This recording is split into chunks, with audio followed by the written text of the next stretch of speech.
প্রধানমন্ত্রী শেখ হাসিনার রাজনৈতিক উপদেষ্টা কবির বিন আনোয়ারের সামনেই মঙ্গলবার দুপুরে নাটোর জেলা আওয়ামী লীগের অনুষ্ঠানে দুপক্ষের সংঘর্ষ হয়েছে।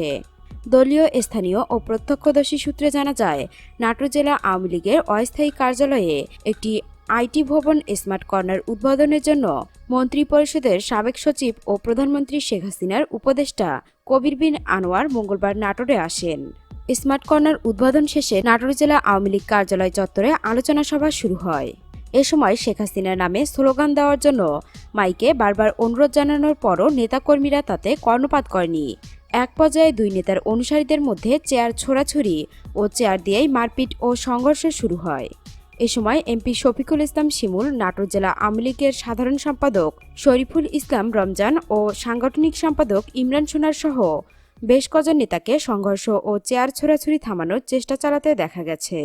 নাটোর থানার ওসি নাসিম আহমেদ বলেছেন, দু গ্রুপের পাল্টাপাল্টি স্লোগানকে কেন্দ্র করে উত্তেজনা সৃষ্টি হলেও এখন পরিস্থিতি শান্ত রয়েছে।